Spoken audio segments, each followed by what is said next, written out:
여러 가지 중요한 뉴스들이 오늘은 상당히 많이 나오네요. 그래서 빨리빨리 여러분들께 알기 쉽게 깊이 분석해 드리도록 하겠습니다. 먼저 삼성전자 이재용 부회장의 이제 메시지가 여러분들에게 많은 혼란을 주는 것 같아요. 이미 SNS를 통해서 어제부터 나돌기 시작한 메시지는 제가 이 앞 방송을 통해서 가짜다라고 제가 판단을 했어요. 그런데 지금 오후부터 이 관련 뉴스가 중요 언론 매체를 통해서 전부 나오고 있는데 제가 이미 판단해 드린 대로 가짜로 확인이 됐다는 말씀을 드립니다. 그 메시지의 내용을 보면 삼국으로 본사를 옮기겠다, 에버랜드 무료 개방하겠다, 나라를 떠나겠다, 사면은 구걸하지 않겠다, 이런 요지로 되어 있어요. 그런데 삼성전자 측에서 오늘 입장을 발표했습니다. 이 부회장은 코로나 상황 때문에 접견 자체도 굉장히 어렵다, 그리고 유포된 게시물은 전혀 사실이 아니다, 이렇게 지금 밝혔습니다. 그래서 이 내용을 보면요, 이 경영권 승계 문제 본인은 잘못한 거 하나도 없다, 그리고 당시 법으로 보면 최선의 방법이 맞다, 국의 선양과 납세와 고용 창출, 신제품 개발로 국가에 대한 보답은 할 만큼 했다, 이렇게 하고 있고요. 그 다음에 기업 승계 문제 어떻게 채우는지 궁금하다, 50보 100보일 것이다, 그리고 기업을 한국에서 경영하기는 굉장히 어렵다, 두 번 다시 일어난 일들이 벌어지지 않는 보장도 없다는 것이 대한민국이고, 그래서 떠나려고 한다, 그리고 받은 형기 다 채우고 했고 사면 구걸은 않겠다, 이런 입장을 밝혔어요. 여기에 관해서 모두 사실이 아니다, 이 변호인 측을 통해 밝힌 메시지, 그러니까 이미 제가 조금 전에 여러분께 보도해드렸던 준법감시위원회의 활동을 계속해서 지원하고 또 발전시켜 나가겠다는 그 옥중 메시지가 실질적인 이재용 부회장의 메시지 딱 하나밖에 나오지 않았습니다. 그래서 제가 이미 SNS에 나온 내용 여러 가지 논지를 쭉 살펴보면 현재의 내외 대내외 정황과 삼성전자가 놓인 환경과 맞지도 않고요. 그리고 이재용 부회장이 그동안에 최후의 진술한 것하고도 전혀 맞지 않아요. 그리고 삼성이 놓여있는 지금 현재 대내외 여건하고도 맞지 않아요. 그렇기 때문에 그것은 제가 가짜다라고 판단했는데 제 판단이 이제 확인이 됐습니다. 이제는요, 이 서울시장 선거, 그 다음에 부산시장 선거와 관련해서 국민의힘 야권 후보들의 특징은요, 이 다양한 방법으로 지금 이제 본격적인 선거운동에 돌입하고 있는데, 탈문 진보파 인사들을 잡기 위해서 쟁탈전이 벌어지고 있다고 합니다. 그래서 안철수, 나경원, 그 다음에 박형준, 이런 분들이 지금 현재 금태섭, 이런 분들이 탈문 진보파 인사, 대표적으로 진중권 교수, 이런 분들, 그 다음에 조국 흑서의 저자인 서민 교수, 또 김경애, 권경애 변호사, 그 다음에 김경률 회계사, 이런 분들이 지금 현재 야권 서울시장 또 부산시장 출마한 분들의 말하자면 집중적인 대상이 되고 있다는, 왜냐하면 이분들이 지금 현재 중도층 표심을 흔들기에는 굉장히 좋고요, 국민의힘의 경우에는 중도층의 지지층이 굉장히 얇기 때문에 이런 분들이 가지고 있는 중도층의 지지를 좀 받아오고 싶은 그런 전략이고, 이 중도층의 지지가 말하자면 서울시장이든 부산시장이든 이 경선에서도 굉장히 영향이 클 것이라는 판단하에 접근을 강화하고 있는 것으로 보입니다. 참고적으로 이 무당층의 지금 현재 언론조사, 여론조사를 보면 지난 15일 실시된 한국갤럽의 여론조사 보면 무당층이 무려 30%에 육박하고 있어요. 29%. 그런데 국민의힘 정당 지지율이 23%밖에 되지 않습니다. 그래서 6%포인트나 차이가 나요. 이것을 갭을 메꾸려면 결국 중도층을 움직일 수 있는 영향력 있는 인사여야 되는데, 이 영향력 인사가 바로 탈문 진보파 인사들이다. 그런 계산 때문에 지금 이분들에 대한 말하자면 뭐죠? 이 구애라고 그러나요? 러브콜이 쇄도하고 있다는 보도가 나오고 있습니다. 그리고 여러분들 잘 아시다시피 이번에 특수단 단장이 발표를 했죠. 17개 의혹 중에 15개가 전부 무혐의예요. 그러다 보니까 이번 세월호 사건과 관련된 특수단 단장의 발표와 관련해서 민주당이 다시 또 윤석열 총장을 탓하고 있다. 본래부터 수사 의지가 없었다. 이것이 골자입니다. 그래서 지금 현재 이렇게 윤석열을 때리게 다시 나선 사람들은 박주민 의원, 그 다음에 노웅래 의원을 비롯한 민주당 의원들이 일제히 다시 이번에 세월호 참사 수사 결과와 관련해서 기대할 것이 없었는데 결국은 기대할 것이 없었다고 판단했던 대로 형편없는 수사 결과가 나왔다. 이렇게까지 얘기하고 있고요. 이 박지민 의원의 경우에는 최근에도 추미애 장관하고 얘기를 했는데 특수단 수사 결과가 형편이 없을 것이다 라는 인식을 공유했고, 지난 가을 국정감사 때부터 그런 얘기를 나눴다. 형편이 없을 것이다. 그래서 수사 진행 과정을 모니터링한 민변 변호사들의 평가를 봐도 수사단이 열심히 수사를 안 했고 중간에 보고를 받는 것도 쉽지 않은 상황이었다. 이렇게 비판을 하고 있습니다. 그래서 이제 특검을 통해서 수사를 해야 되는 것 아니냐라는 또 대안까지 내놓고 있다고 해요. 그러니까 얼마나 기가 막힙니까? 이번 특수단 활동이 8번째잖아요. 그리고 다시 또 이 특수본이 또 새로 구성이 돼서 이번 특수단으로부터 넘겨받은 2개의 사건을 비롯한 다른 의혹들을 또 수사하고 있어요.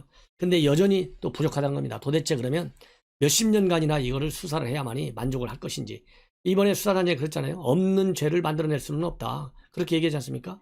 예, 그렇게까지 얼마나 답답하고 그 특수수사단장 또 얼마나 지금 시달리겠어요. 그러니까 없는 죄를까지 일부러 만들어낼 수는 없는 것이다. 억지로 만들 수 없다. 유가족이 실망스럽겠지만 되지 않는 사건을 억지로 만들 수는 없다. 법과 원칙에 따라서 할 수 있는 것은 다 했다. 그렇게 얘기하고 있거든요. 이 정도면 만족해야 되는 거 아니겠습니까? 민주당의 노웅래 의원 같은 경우는 뭐라고 얘기하고 있냐. 한마디로 이번 수사 결과는 검찰발 사회적 재난이다. 야, 이걸 사회적 재난이라고 그랬어요. 지난 광복절 개천절 날 보수단체의 광화문 집회와 관련해서는 대통령이 뭐라고 그랬어요? 반사회적 범죄라 했잖아요. 근데 이번에 노웅래는 이번 사건과 관련 이번 검찰 발표와 관련해서 사회적 재난이네요. 아니, 이 검찰이 외국 검찰인가요? 아니잖아요. 문재인 정권이 윤석열 총장 임명했지 않습니까? 그럼에도 불구하고 이런 비판 그야말로 이해할 수 없다. 그래서 이 민주당 박성현 상근 부대변인, 이제는 특검이 나서서 세월 진실을 규명해야 된다. 그래서 특검이나 향후에 또는 제2 특수단 구성하자, 이런 요청들이 벌써 나오고 있어요. 자, 그렇다고 본다면 8번 조사 가지고서도 만족을 못하니 도대체 언제까지 갈 것이냐. 언제까지 이걸 끌고 갈 것인지. 제가 보기에는요, 이번 대선이 끝날 때까지 끌고 가고 또 이기면 그래도 안 끝날 것 같습니다. 참 큰일 났습니다, 한마디로. 그래서 야당에서는 정부 여당이 습관적으로 윤석열 탓을 하고 있다. 불리한 수사 결과가 나오면 전부 윤 총장이 잘못한 것으로 몰고 가고 있는데, 민주당이 없는 죄를 만들어 씌우려고 하다가 탈이 나니 이제 와서 기승전 윤석열식으로 우기고 있다. 이렇게 지금 야당에서는 비판하고 있고, 이번 세월호 유족 사찰 혐의로 극단적 선택을 한 고 이재수 전 기무사령관의 죽음 앞에서 여당은 반성부터 하라, 이렇게 내리치고 있습니다. 그 다음에 여러분들 심심치 않게 나오는 사람이 하나 있죠. 바로 동부지검에 있는 진해원 검사입니다. 이런 사람을 검사라고까지 해야 될 필요가 있는지도 잘 모르겠어요. 그냥 직책 없이 진해원이가 이제 여성단체로부터 그야말로 해임 요구를 받았어요. 이미 진해원이는 박원순 전 시장 성추행 사건과 관련해서 피해자에게 2차 가해성을 발언을 여러 차례 했습니다. 그래서 이 한국여성정치네트워크 등 4개 단체가 오늘 동부지검 앞에서 기자회견을 열었어요. 그러면서 이 정치권 성폭력 피해자에게 지속적으로 2차 가해 발언을 일삼는 진해원 검사는 검사 징계법에 따른 징계 대상이다. 검찰총장과 법무장관은 진 검사를 징계위에 회부해서 해임하라, 이렇게 얘기를 하고 있습니다. 그래서 그동안에 이 진해원이는 자신의 페북에 권력형 성폭력 피해자에게 꽃뱀, 순수하고 순결한 척하기 등의 표현을 써가면서 표명한 바 있고요. 전형적인 가해자 논리를 대변해 왔습니다. 그래서 피해자와 대한민국 여성에게 되돌릴 수 없는 모욕감을 줬다라고 하는 것이 이번 이 해임을 요구하고 있는 여성 단체들의 주장입니다. 그래서 제가 보기에는 정말 여성 단체가 이렇게 주장하기 전에요, 추미애는 윤석열 총장을 징계하기 전에 진해원 같은 사람을 징계했어야죠. 그래서 뭐라고 또 주장을 하고 있냐면요, 여성 단체에서는 다른 성범죄 사건에서 재판부가 박 전 시장 성추행 사실을 인정하자 사법부를 구구테러의 재미를 본 나치 돌격대에 비교해도 했는데, 이 진해원 검사, 이는 검사로서의 체면이나 위신을 손상하는 행위로서 검사 징계법을 위반한 것이다. 이렇게 비판하고 있습니다. 자, 그리고요, 이 박범계 계속 논란이 되고 있어요. 2가지 말씀드리겠습니다. 이미 김성훈 의원이 관련 소송을 제기해서 이 박범계 이번 내정자 측근들이 실형까지 선고받은 적이 있어요. 바로 2018년도 6.13 지방선거 당시에 박범계 보좌관과 측근들이 공천 헌금을 요구하고 받아가지고 실형까지 선고를 받았습니다. 그때 이 김소영 당시 시의원이 이 박범계한테 얘기를 했어요. 이러한 무리한 요구가 있다. 했는데 이것이 다 묵살됐어요. 묵살됐어. 그런데 이와 관련해 가지고 이 비리 의혹 중앙당 윤리심판원에서는 이 박범계 후보자를 직접 조사하지도 않고 박범계 의원은 책임이 없다. 이렇게 결론을 내린 것으로 지금 확인이 됐습니다. 그래서 이것이 청문회를 앞두고 이 많은 논란을 야기하고 있습니다. 그래서 민주당 측의 이 해명을 보면 이 박범계 의원의 권리금을 내달라고 했다는 것이 김소연 변호사의 주장이에요. 그런데 그 얘기를 박범계한테 얘기를 하니까 권리금을 달라는 거야 뭐야? 권리금 안 줘서 갈등이 생긴 거야? 이런 식으로 말했다는 것이 말했다고 합니다. 그래서 이 김소연 변호사에 의하면 박범계 당시 이번 후보자의 이러한 당시 발언은 측근들의 범행을 묵인하고 방조한 것이라고 하는 것이 김소연 변호사의 주장입니다. 그런데 이와 관련해서 윤리심판원은 직권조사 보고서에서 뭐라고 이거를 풀이하고 있냐면요. 박범계 의원의 권리금 표현이 실제 권리금 성격의 비용을 부담하는 취지로 보기에는 무리가 있다. 그리고 이 박범계 의원이 측근을 언급하며 문제 삼으려고 하는 김소연 전 의원이죠. 시의원에 대해 말도 못 꺼내게 큰 소리로 화를 낸 것이 과연 문제 인사를 비호하는 잘못된 행동이고 책임을 물을 정도로 도덕적인 하자가 있는지도 의문이다. 이렇게 해서 조사하지 않은 것이 전혀 문제가 없다고 지금 해명을 하고 나섰습니다. 그리고 이 박범계가 이 패스트트랙 폭행 혐의로 지금 재판이 진행 중이잖아요. 근데 이 재판 일자가 27일이에요. 그래서 본인이 25일 날 청문회가 끝나고 나면 법무장관 취임을 할 가능성도 상당히 크다. 그러면서 공판 기일 변경을 신청했습니다. 그래서 지금 야당에서는 나경원 의원이 본인의 아들 군대 가는 것과 관련해서 공판 기일 변경을 신청했는데 받아주지 않았어요. 그래서 이제 여당의 경우 여당 의원이죠. 의원의 또 공판 기일 변경에 대해서는 법원이 어떤 입장을 취하는지 지켜보겠다. 바로 이러한 점 때문에 이 검찰에서는 이 박범계가 법무장관이 되는 것은 이해충돌 지적이 우려가 있다는 지적을 그동안에 계속 받아왔는데 이것이 사실인 것이 바로 이런 사건만 이렇게 기일을 변경시키는 것만 보더라도 이미 충돌은 벌어지고 있다. 이렇게 결론을 낼 수밖에 없지 않습니까? 그리고 이미 예고해 드린 대로 21일 추미애 장관이 평검사 542명에 대한 인사를 전격적으로 단행했습니다. 여기까지 특색을 보면요. 우선 이번 김학의 불법 출국 금지와 관련한 행동대원 이규원 검사 이 공정거래의 파견을 그대로 유지시켜 주었습니다. 그런데 이제 문제는 대전지검 월성 원전 수사하는 이 검사들 이번에 아마 또 이 공중 분해될 것이다 이렇게 예견이 있었는데요. 역시 공중 분해되고 있습니다. 대전지검 형사 5부 이정현 검사가 이제 부장검사였는데 거기에 속해 있는 김형원 검사가 수원지검 성남지청으로 그리고 김수민 검사는 서부지검으로 자리를 옮기게 됐다. 그러니까 쉽게 얘기했어요. 사실상 준 공중 분해나 마찬가지죠. 그리고 현재 채널A 수사팀에 있는 서울중앙지검에서는 김지윤 검사가 광주지검으로 이권석 검사가 수원지검 여주지청으로 전보됐습니다. 그리고 이번 채널A 사건과 관련해서 이의를 제기했던 것으로 알려진 천재인 특별공판 1팀 검사는 또 수원지검으로 발령이 났습니다. 그리고 또 이 정진웅 검사 6탄전을 목격했던 그리고 서울고검에 가서 진술까지 했던 장태형 반부패부 수사 2부 검사는 수원지검 안산지청으로 배치됐어요. 이 얘기는 결국 뭡니까? 이 장태형 검사가 불리하게 진술했다는 거 아니겠습니까?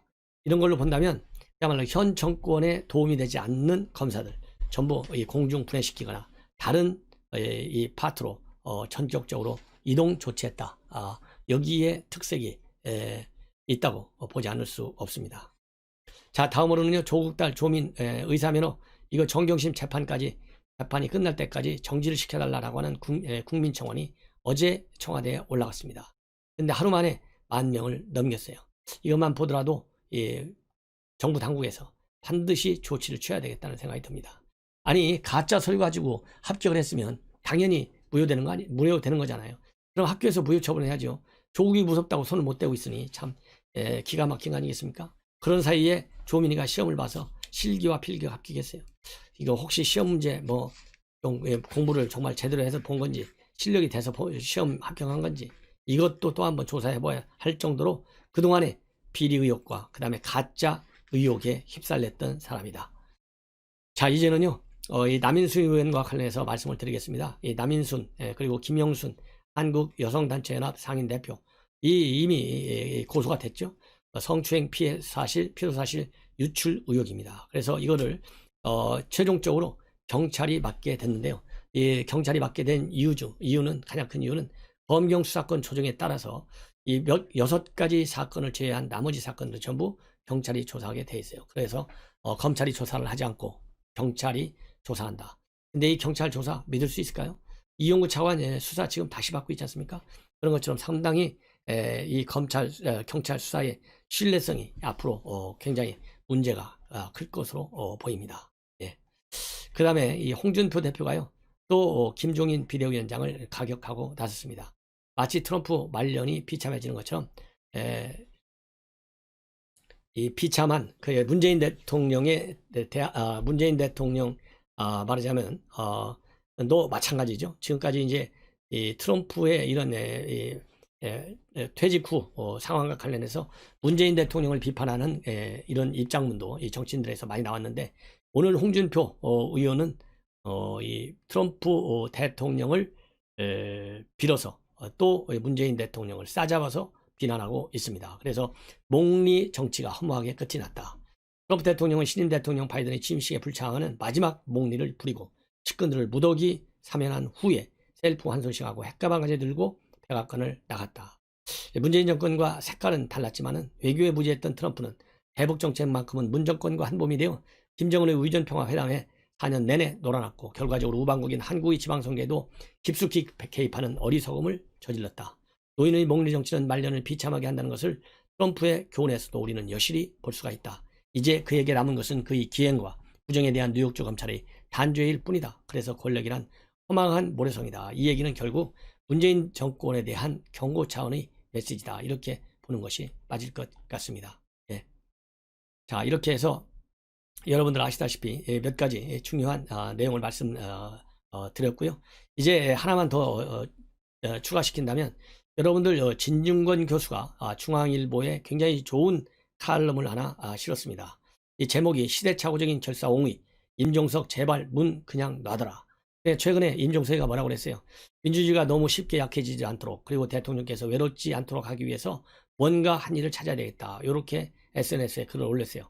이걸 가지고 임종석 대통령 좀 그만 놔둬라. 이런 지금 요지의 칼럼입니다. 그래서 시대착오적인 임종석 전 비서실장의 지배자 숭배, 결사 옹호의 글을 올렸다. 그래서 감사원과 검찰 법원 때리는 선전선동으로 대선 출마하겠다는 출사표를 던진 것이냐.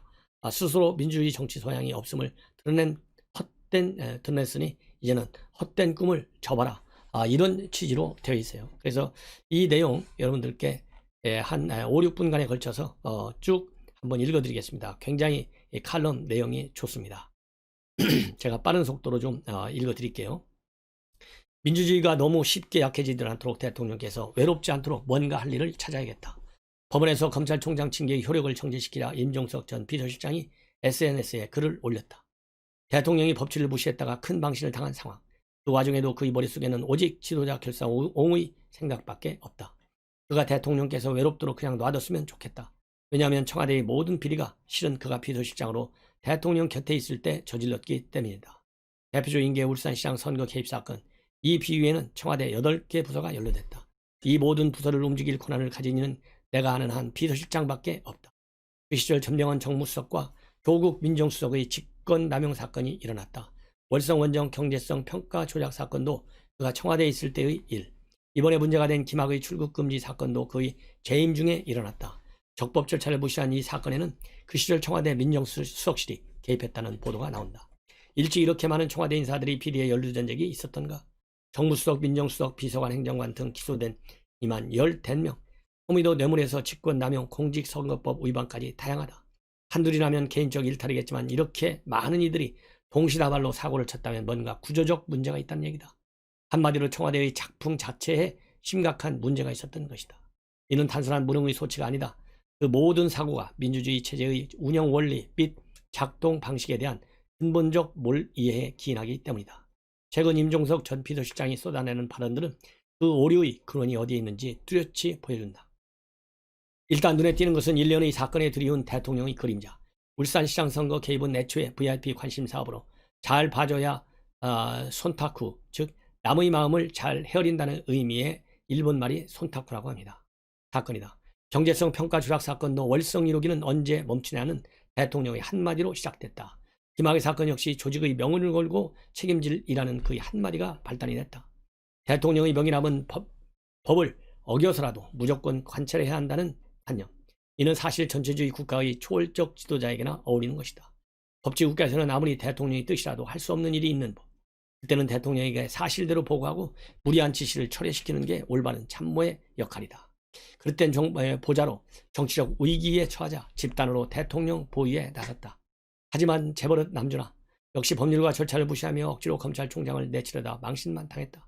대통령이 여론으로부터 고립되다 그분이 외롭지 않도록 고독 관리사로 나섰다. 이 또한 시대착오적 지도자 숭배의 흔적이다.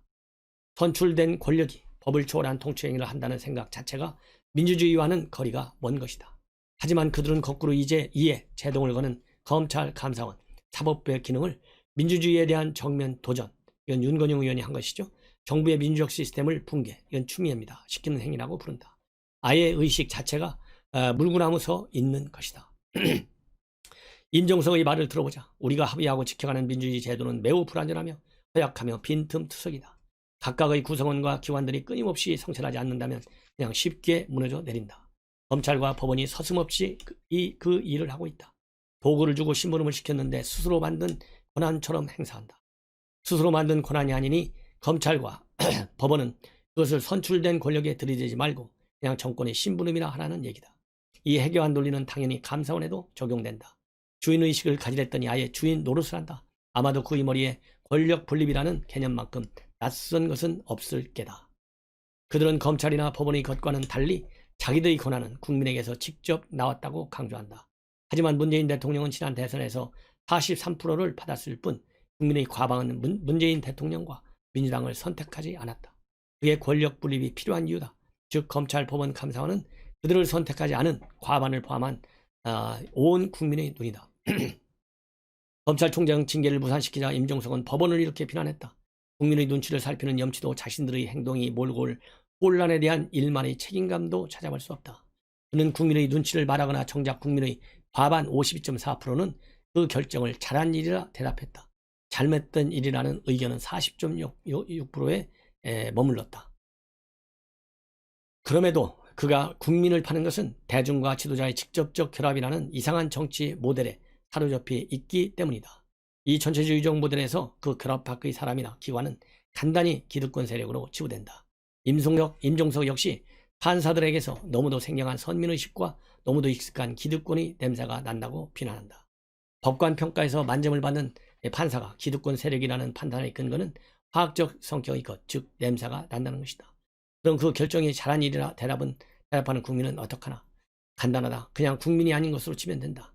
그들은 힙고구민, 즉 청산해야 할 적폐 세력, 척견해야 할 토착 외구일 뿐이다. 그래서 최근의 여론조사에서 정경심 교수의 판결이 합당하다는 의견은 60%, 부당하다는 32%로 나타났다. 어차피 60%라는 비국민, 즉 진실은 참국민 32%의 의견에 있다.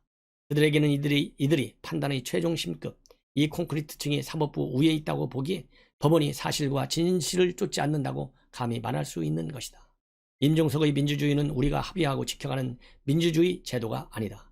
그것은 전체주의 정권을 추종하던 젊은 시절에 뇌에 새겨진 생각의 집요한 흔적이다. 그로 인해 청와대가 비리의 온상이 되고 당정층이 국가 시스템을 공격하는 황당한 사태가 벌어졌다. 전대협 전사들이 망국의 강철 대오가 된 것이다. 이 상황이 나라 밖으로도 알려졌나 보다. 얼마 전 민주주의 이론의 석학 레리 다이아몬드 교수가 한국에서 민주주의가 후퇴하고 있다며 이렇게 지적하고 나섰다. 선거에 이겼다고 미르를 대표한다고 말할 수 없다. 우리가 추구할 민주주의는 견제와 균형, 사법부와 검찰의 독립, 정보사회의 독립을 존중하는 것이다. 이번 신년 기자회견에서 대통령이 뒤늦게 혼란의 종지부를 찍었다. 그는 윤석열을 문재인 정부의 검찰총장이라 부르며 그가 정치할 생각을 하면서 총장 역할을 한다고 생각하지 않는다고 밝혔다. 징계 사유 자체를 부정한 것이다. 월성 원전 감사 역시 정치적 목적의 감사라고 생각하지 않는다며 손을 그었다. 하지만 평가해 주기엔 너무 늦었다. 그가 이번에 한 것이 바로 그동안 유기해온 대통령직의 윤리적 기능, 즉 그 기능을 진지하게 발휘했다면 이 모든 혼란은 없어도 될 것이다. 게다가 검찰, 감사원, 사법부에 대한 당정청의 공격 자체가 그의 묵인 아래 이루어진 일. 이를 아는 국민에게는 그의 발언이 유체이탈 화법으로 비칠 수밖에 없다. 아무튼 임종석만 머쓱해졌다. 그 직전까지 열심히 검찰총장과 감사원장을 공격하고 있었기 때문이다. 전광훈, 윤석열 그리고 이제는 최재형에게서 같은 냄새가 난다. 다들 김우전을 따라 이성에서 후각으로 진화론 적 퇴행을 완수한 모양이다. 그렇게 발달한 코로나 왜들 제 몸의 구린내는 못 맡을까.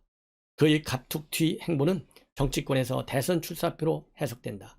하지만 청와대를 비리 소굴로 만든 비서실장 시절의 행정을 보나 대중선동으로 자기 정치를 시작한 지금의 행태를 보나 그의 정치와는 우리가 합의하고 지켜가는 민주주의와는 거리가 멀기 때문이다.